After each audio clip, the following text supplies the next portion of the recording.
C'est une histoire que l'on pourrait se raconter à Étampes, à l'orée de la Beauce, glorieuse terre de la céréale. Il n'y a personne sur la Beauce, sauf nous deux. Il y a les 2 chevaux. 2 chevaux, nous deux et 2 chevaux. Eux deux, les chevaux et le bois. Car il était une fois en Angleterre un Anglais, ce sont des choses qui arrivent, qui a rencontré à Londres une Française, ce sont des choses qui arrivent aussi.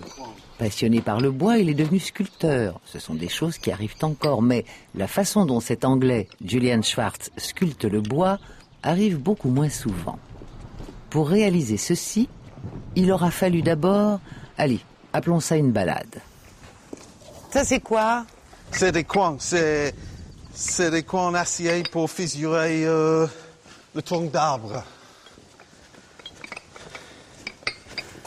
Et où est-ce que vous allez chercher vos troncs d'arbres ? Juste sur la plaine, on monte sur la plaine, un peu plus loin. Il y a une ferme et le fermier récupère les arbres abattus.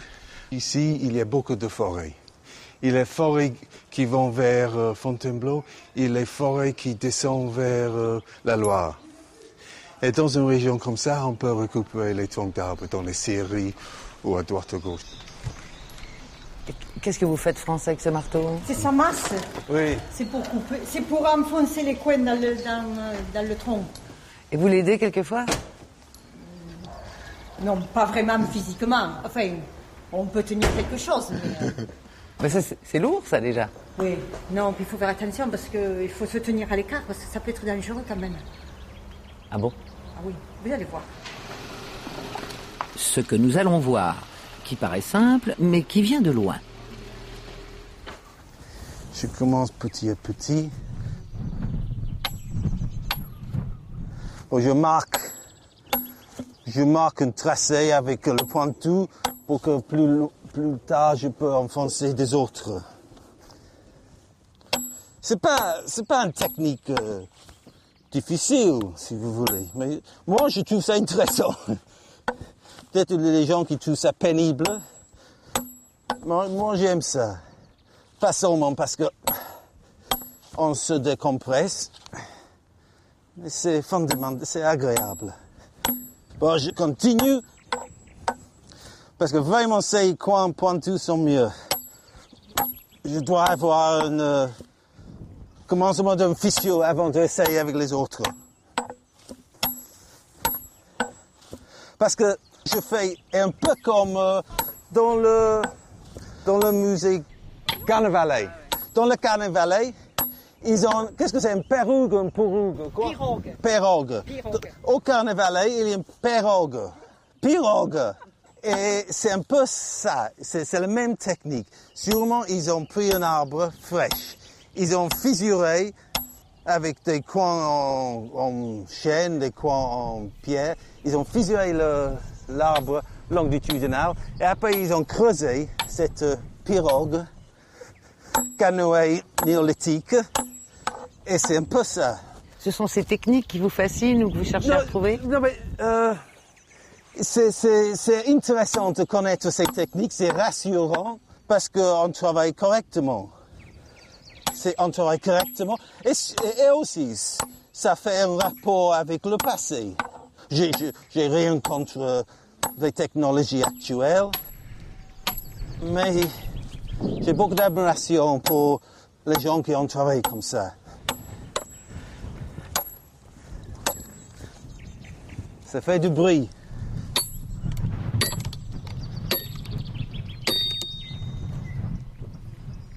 Plus que de l'admiration, c'est une sorte de fidélité à des techniques, à des outils, comme une main tendue au passé.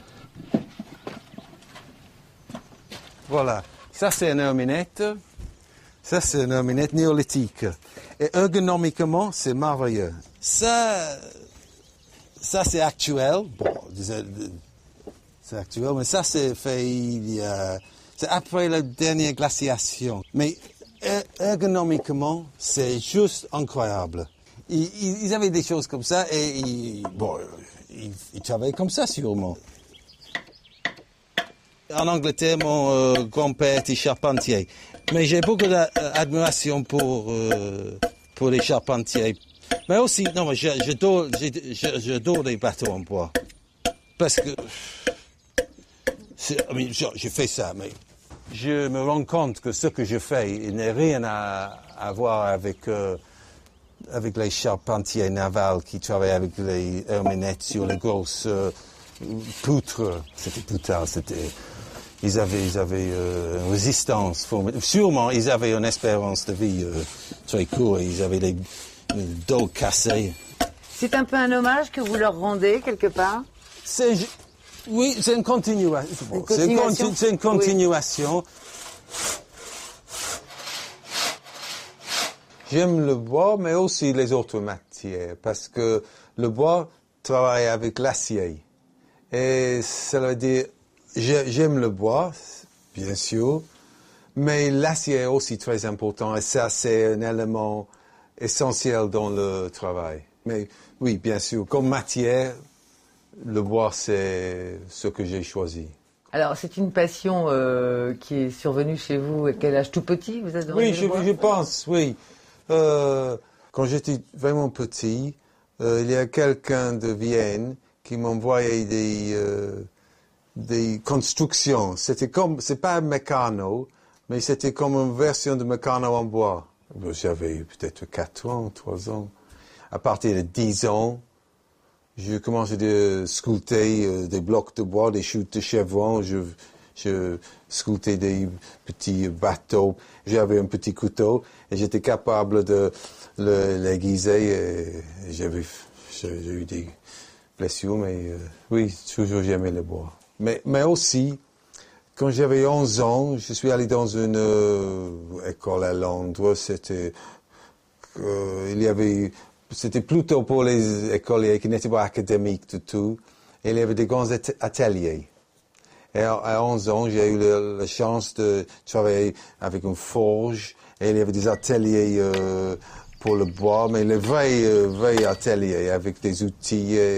Je trouvais ça magique. Tu travaillais l'acier, tu travaillais le bois. Je trouvais ça vraiment magique. Voilà. Ah, c'est bien. Oh, c'est pas mal. Alors, quel est le verdict? Verdict. Non, mais c'est bien net. C'est long, c'est pas large ici. Il faut travailler avec ces données. Par exemple, ici, on peut faire quelque chose comme ça. Non, je pense, non, c'est important. Le paroi, je veux qu'il y ait paroi physique.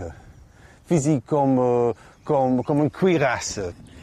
C'était bien charpenté, bien physique. Je veux que c'est un peu comme ça. Pas littéralement, mais que ça a sa propre force, sa propre nature. J'ai fait beaucoup de croquis. Et j'ai un croquis qui me donne un peu de confiance. Et je commence. Mais parfois, je change de direction au milieu. Et vous vous laissez guider par le bois? Non, mais il faut travailler avec le bois, mais pas dominer. On est guidé par le bois parce que d'abord, il a cette forme avec un peu de... C'est pas bien ici. Il y a ces voilés. Ça, c'est guidé aussi que c'est demi-rondin. Mais après, on doit travailler avec... Mais peut-être pas dominer, mais il faut imposer un peu. Il est exposé dans de nombreuses galeries et s'il dit lui-même ne pas être connu dans le monde entier, il est reconnu. Et cette sculpture lui a valu le prix Liliane Bettencourt pour l'intelligence de la main. Ça, c'est du chêne. C'est un seul grand bloc de chêne que je pense j'ai fissuré moi-même. J'ai transporté avec mon voisin. Mais au début, l'arbre était comme ça, très lourd, plein de sève, très, très épais, très difficile à manier. C'est pas compliqué, c'est pas épatant, mais parce que je pense les choses, il y a technique. La technique, cela prend des années à apprendre, mais beaucoup peuvent faire ça. Mais je pense la chose la plus difficile, c'est le design, de construire une œuvre qui a sa propre vie. J'ai le bloc et je cherche une forme à sculpter. On commence avec les gros outils, herminettes, concis, des haches parfois. Et quand j'avais enlevé le gros morceau, je viens ici. À l'intérieur, je commence avec les ciseaux comme ça. Juste des choses simples. Vous sculptez toujours pieds nus, Julian? Non, pas du tout. L'hiver, pas du tout. Mais actuellement, c'est parce que ce bloc, c'est pas si lourd que ça. Ça, c'est pourquoi cela me pose des problèmes, parce que c'est comme un demi-sphère, ça bouge dans tous les sens. Normalement, ils sont solides, comme ça. Mais pour presque une première fois, j'ai décidé d'avoir un conteneur, une urne percée. Peut-être pour animer un peu la surface, donner un peu de mouvement, de tension aux surfaces, aux parois, avec des trous. Je ne veux pas que cela ait l'air d'un blockhouse sur la côte normande. Je veux éviter cela. Quel est le plus important pour vous? C'est le regard des autres? C'est le vôtre? Comme tout le monde, c'est difficile de juger soi-même ce qu'on fait. On est trop proche. C'est les autres, ça compte. Et tout genre de gens, parce que tout le monde bricole. Tout le monde bricole chez eux. Et cela fait un lien avec eux. Et ils savent ils comprennent un peu ce que je fais.